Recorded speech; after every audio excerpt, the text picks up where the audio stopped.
Hello and welcome to the PublishU podcast, where we explore the real life stories of authors from around the world. Today we are talking to Phil Eyre, who has written a book called Leaders, together with his two business partners, Karena and Nicole, of course. So the three of you have written this amazing book, but we'll come on to that, Phil. Tell me a little bit about you. Where in the world? Hi. Well, my name's Phil, and I live in the wonderful island of Guernsey, which is a small little island near France, part of the territorial UK.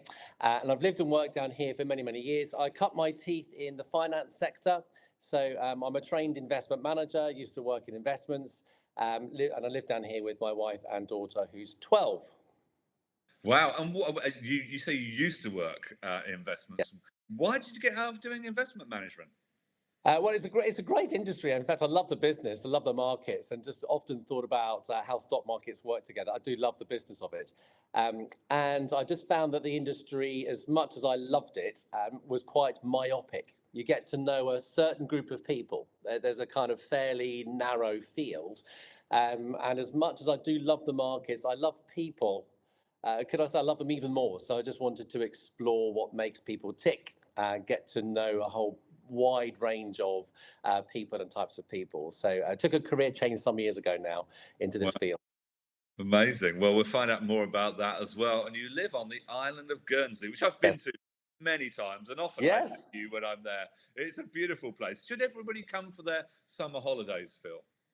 Absolutely. If you're expecting the palm trees to be ripening, sunny, sandy beaches, amazing hospitality, absolutely you should come here every year. There we go. I love it. I love it. How long does it take you to drive around the island of Guernsey, Phil? Give us a sense. Yeah, but depending on what you're driving, probably about 25 minutes or an hour. So it's varying depending on your mode of transport. But yeah, not too long. Perfectly formed is the way I'd probably describe us. Oh, there we go. It is an amazing place. And so, Phil, now you're in the people business, the leaders business. What have you learned about? It's a big question, isn't it? But what have you learned about helping other businesses invest in their people? Huge question. It is quite a good question. I think the first, there's always three things, isn't there? So the first is this, that people are the fundamental factor that will make your business work or not. And that's not a revelation. We all know that, but we tend to forget it in the midst of the stresses and strains of work. So first and foremost, it's our people that make the place work. And second is that all of our people are wonderfully unique. Again, we're just wonderfully creative, unique, fabulous people, and can't be shoehorned into a procedure, process, workbook, whatever. We just can't. It doesn't work like that. So, of course, it's the people, and then second, we're unique. So leaders need to understand how to harness their own uniqueness and engage their people's uniqueness. That's the second. And the third is that as much as I'd love motivation to be really easy, it isn't. Motivation, consistent motivation takes effort, intention, and a whole range of things. And in other words, there is a place for good leadership. It doesn't just happen by magic. It's skill, intention, effort. So, yeah, I mean, it's the people that make it. We're all unique, and it takes intention to lead well. Yeah. Absolutely. And that's what your business does. That's the work you do. Yes. And little companies, big companies, on the island, off the island. Where do you go? Plenty. We work across the islands, Channel Islands, quite extensively in any setting, in fact, ranging from government through to building merchants, as well as the finance sector that's quite robust in the islands, as well as the UK, often in the city, in fact, often up to Cambridge as well. We've got a good friendship with a military organisation as well. So, and some of the organisations we work with are very small, 20, 30 people.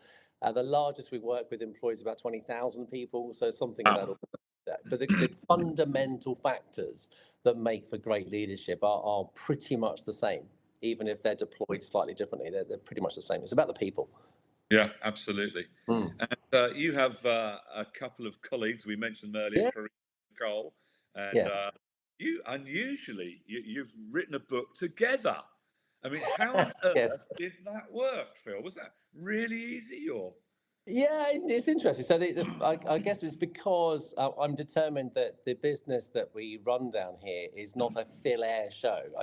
I've never intended it to be a personally branded, personally named consultancy, because I believe in the power of team of people. So anything we do should be collaborative. That's a statement of belief, really. So if we're writing a book, it should be a collaborative effort. That was a starter.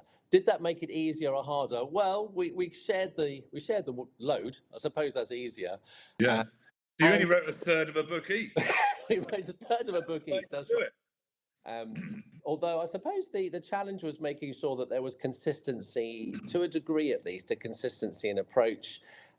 We had the opportunity to give each other feedback on a regular basis, which was a lovely opportunity, but in fact an enriching experience. So challenging each other's work, if you could call it art, that might make it sound a bit extreme, but No, I don't think so. I think creating anything is an art form, isn't it?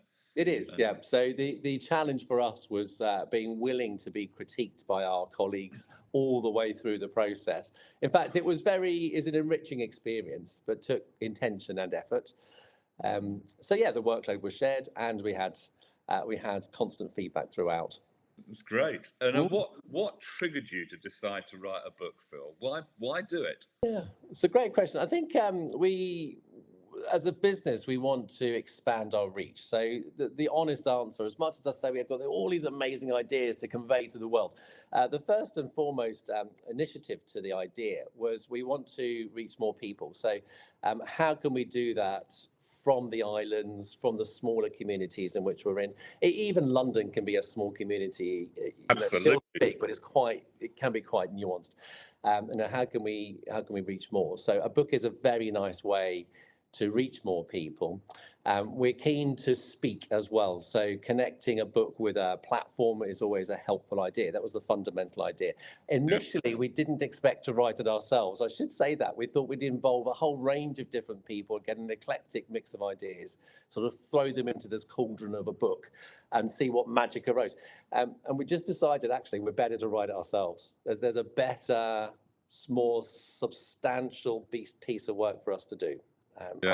So it kind of evolved as we went. Yeah. And it would be very honest to say that as we were writing it, it's proven to be an extremely helpful experience. So I can say this genuinely, hand on heart, if no one person buys the book, of course they will, but if nobody buys the book, it's been a very enriching, helpful experience. In what ways was it helpful to you as a team, Phil? Well, we started the process very sure of the ideas that we're bringing to the book and to our readers, to our audience, very sure. As we're writing it, we became even more sure and even more clear. That just as we're writing and thinking and exploring and in fact challenging some of our own ideas as we're going, it became an extremely clarifying experience. So as you'll read the book, as people will pick up from this podcast and read the book, you'll think, oh, that's a little nugget. We hope anyway. There's a nugget of wisdom in there. Some of that really formed as we were writing it. In some cases, it was really, really amazing. Now, unusually, you guys didn't do the PublishU Writing My Book program. No. You actually said, hey, Matt, come over to Guernsey for the day and help us. So it was the first time for me and first time for you. And how did you find that process helpful, Phil? We invited you over for a couple of reasons. In fact, let's go for 3 reasons. One, we like you, Matt. That's flattery, but we like you. Come to Guernsey. The second was this, that we had not one clue about how to publish a book. So this idea was forming. We write a bit. That's sort of within our control. Our readers will be the judge of the quality of the writing, but we can write, right? We can do that. What we can't do is publish. I mean, how do we enter this world? So rather than have a quick phone call or Teams or whatever, we do believe in the power of relationships. Matt, again, thanks to you for some of those early ideas. But just come over, have a chat, help us understand what publishing is all about. And as you'll hopefully recall from our time together, you really did help us set a framework for us to then go away and do our bit. Yeah, and you did. We set some deadlines and created a process, and you guys delivered. Yeah. So well done to you all. Well, as part of it, if we're advising our clients to be disciplined, which we do, we kind of got to apply the same ideas and disciplines and processes ourselves. So again, it was quite a nice exercise to challenge our own advice. Yeah, it's good. Yeah, absolutely. And what is your highest hope for your book, Phil? What are you hoping it does? Well, there's if it's possible to have two peaks in terms of high hopes, there's two. Yes, absolutely. I would never expect you to have one ambition. They normally come in threes. So I'm surprised you didn't have 3 peaks, but we'll take 2. Well, I'm sure I can find a third by the time this chat ends. But there's 2 particular ones. The first is this, that anybody who reads this book of any age in any scenario, if there's one, even if it's just one idea that sparks a better decision or a better attitude or a better approach to their business, to their people, to their organization, could be a charity, could be government, could be anywhere, one different idea that helps them, that's great. And we have packed this book with ideas. It's not a workbook, it's just a prompt, sparks, nuggets, try this, have a go at that, we find this. Like, one idea would be great. I mean, it's 15 chapters of ideas. That's one peak. And we will never know those. In some ways, I hope to never know. There's part of our desire in our work is that we reach people that we'll never meet. And influence people we'll never know. That's peak 1.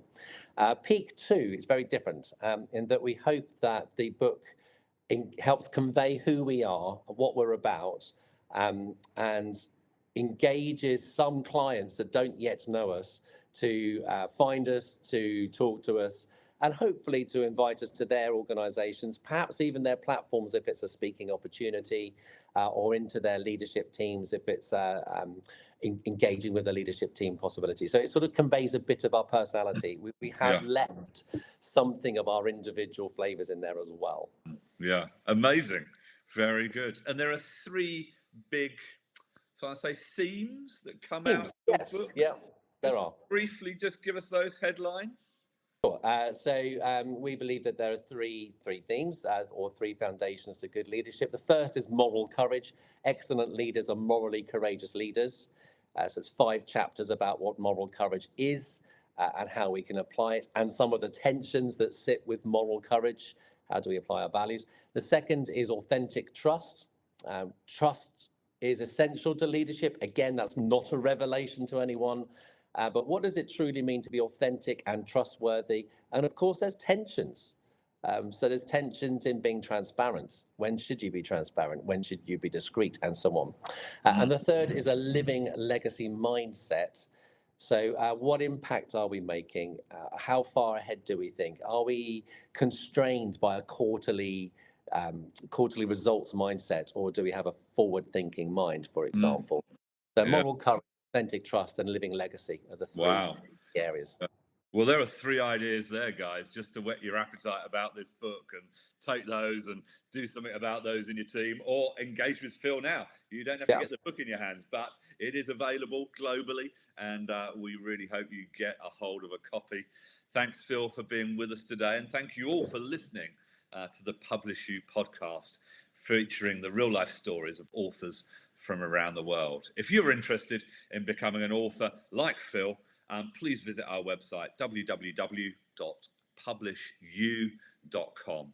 And if you've enjoyed this broadcast, make sure you subscribe for more. Thanks, Phil, and goodbye, everybody. See you soon.